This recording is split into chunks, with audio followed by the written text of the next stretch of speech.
మంచిగా ఆలోచిస్తున్నామా, లేకుంటే వ్యతిరేకమైన దిశలో ఆలోచిస్తున్నామా? ఈ లోకంలో జీవిస్తున్న మనము మన ఆలోచనలు ఎలాగున్నాయి, మన తలంపులు ఎలాగున్నాయి? హేయమైన వాటి వైపు పరిగెడుతున్నాయా మన తలంపులు? దేవునికి ఇష్టమైన స్థితిలో పరిగెత్తుతున్నాయా?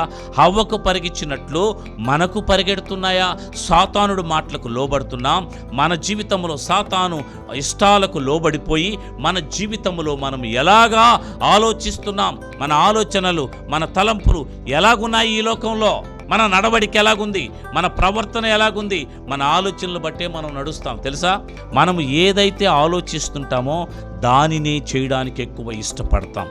ఈ ఆలోచనలు ఎలాగా మనకు వస్తాయంటే దేవునికి వ్యతిరేకమైన స్థితిలో ఆలోచనలు వచ్చేసినాయి, దేవునికి హేయమైన స్థితిలో ఆలోచనలు వచ్చాయి. మన ఆలోచనలు, మన తలంపులు పరిశుద్ధమైనవిగా ఉండాలి. మన ఆలోచనలు దేవునికి ఇష్టమైనవిగా ఉండాలి. మనం ఆలోచించేటువంటి ప్రతి ఆలోచన దేవుని సంబంధమైన మాటలతో కూడినదై ఉండవలెను.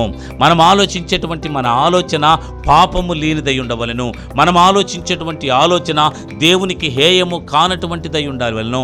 మనం ఆలోచించేటువంటి ఆలోచన దేవునికి ఇష్టమైనది ఉండవలెను. మనం ఆలోచించేటువంటి ఆలోచన దేవునికి యోగ్యమైనదిగా, మన జీవితాన్ని మార్చగలిగేటువంటిదిగా ఉండాలి మన ఆలోచనలు.